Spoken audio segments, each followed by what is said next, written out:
আসসালামু আলাইকুম, সবাইকে স্বাগত জানাচ্ছি আজকের এপিসোড দেখার জন্য। আজ সহজ রেসিপিতে থাকছে গন্ধবিহীনভাবে হাঁসের গোশত সেরা একটি রেসিপি। এ টু জেড আপনাদের সঙ্গে টিপস সহকারে শেয়ার করার চেষ্টা করছি। হাঁসের গোশত অনেকেই পছন্দ করেন, এটা বেছে নেওয়া এবং পারফেক্টলি রান্না করার কারণে কিন্তু এটা না জানার কারণে অনেকেই খেতে পারেন না। তো আমার ভিডিওটা যদি ফলো করে আপনারা হাঁসের গোশত রান্না করেন, আমি আশাবাদী আপনাদের হাঁসের গোশতটি গন্ধবিহীন হবে এবং সেরা হবে ইনশাআল্লাহ। বাজে একটা স্মেল থাকবে না। তো সম্পূর্ণ বাটা মশলায় এই রেসিপিটা তৈরি করছি। তাহলে চলুন দেখি মূল ভিডিওতে। সবার প্রথম দেখতে পাচ্ছেন এখানে হাঁসের গোশত প্রসেসিং করার ভিডিওটা নিয়েছি। আর এই যে দেখতে পাচ্ছেন লেজের অংশটুকু নিচে একটু হলুদ অংশ থাকে তৈলাক্ত জাতীয়, সেটা অবশ্যই আমরা ফেলে দেব।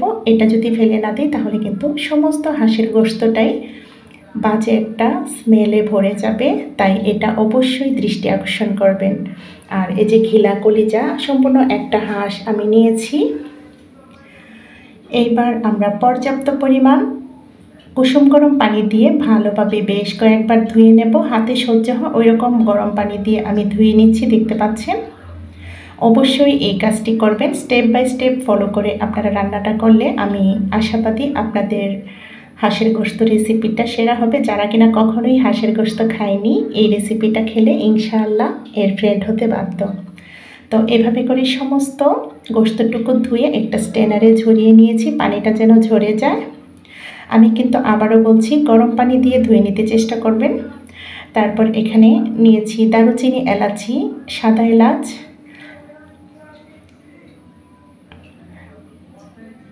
এরপর লং নিয়েছি, এখানে 6-7টা করে নিয়েছি। আর এগুলো বাটা মশলা বেটে নেব, শিলপাটাতে বেটে নেব। আপনারা চাইলে কিন্তু ব্লেন্ডারে ব্লেন্ড করে নিতে পারেন। আদা কুচি, গোটা ধনিয়া, গোটা জিরা, পেঁয়াজ এখানে বড় আকারের 2টো, রসুন 4টা। তারপর গরম মশলাগুলো আমি আধো ভাঙা বা থেতো করে নিয়েছি। এরপর আমি শুকনো মরিচগুলো বেটে নিচ্ছি। আমি আগেও বলেছি, আপনারা যদি শিলপাটায় এই কাজটি করতে না পারেন তাহলে কিন্তু ব্লেন্ডারে এটা ব্লেন্ড করে নিতে পারেন। তো এই রেসিপিটাতে একটা ভিন্নতা আনার চেষ্টা করেছি, খেতে হবে দুর্দান্ত স্বাদের। তো আমি সমস্ত মশলাটুকু পেস্ট করে নিয়েছি শিলপাটায়।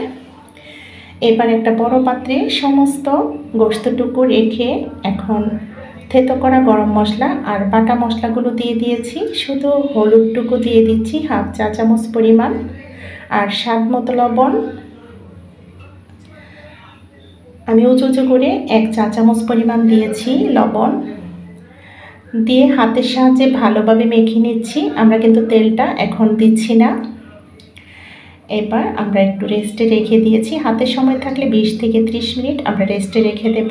এবার চুলাতে একটা পাত্র বসিয়ে দিয়ে 1/2 কাপ পরিমাণ, তার চেয়ে কিছুটা কম হবে, দিয়েছি সয়াবিন তেল। আপনারা চাইলে সরিষার তেলেও কিন্তু রান্নাটা করতে পারেন, তাহলে কিন্তু রান্নার স্বাদটা দ্বিগুণ হয়ে যাবে।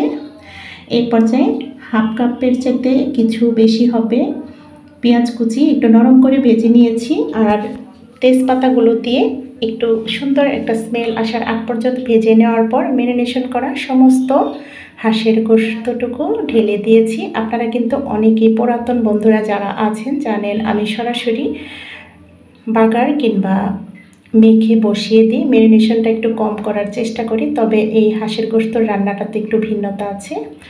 আমরা কয়েক মিনিট একটু নাড়াচাড়া করে নিয়েছি। চুলার আগুনটা কিন্তু মিডিয়াম ফ্লেমে রেখে আমরা এই মশলা বা হাঁসের গোশতটুকু কষিয়ে নেব। ভালোভাবে কষিয়ে নিয়ে মশলা রাখার প্লেটটা ধুয়ে সামান্য একটু পানি দিয়ে আবারও নাড়াচাড়া করে 5 থেকে 6 মিনিটের মতো ঢেকে দিয়েছিলাম।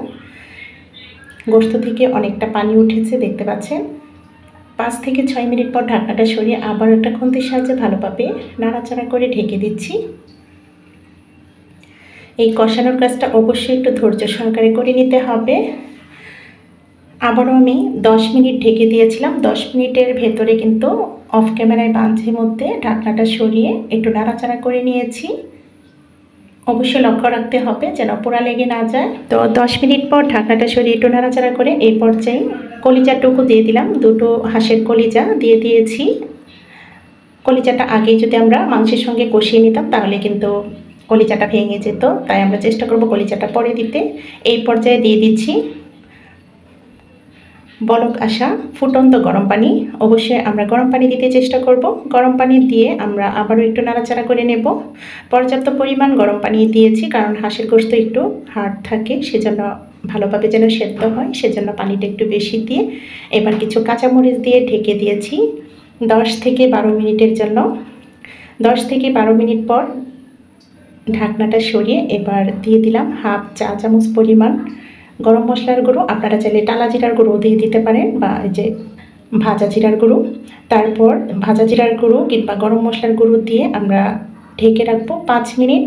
চুলার আগুনটা মিডিয়াম টু লো ফ্লেমে রেখে এই পর্যায়ে চুলার আগুন বন্ধ করে দিয়েছি। আলহামদুলিল্লাহ, গন্ধবিহীন হাঁসের গোশতের সেরা রেসিপিটি হয়ে গেছে। এবার আমি একটা সার্ভিং বাটিতে সার্ভ করে দেখিয়ে দিচ্ছি। দেখুন, দেখতে না যতটুকু লোভনীয় ছিল, খেতে দুর্দান্ত স্বাদের হয়, কোনো প্রকার বাজে স্মেল নেই। আমি কথা দিচ্ছি, আপনারা যদি এভাবে তৈরি করেন ইনশাআল্লাহ আপনাদের গোশতটাও পারফেক্ট হবে এবং সবাই চেটে পুটে খাবে।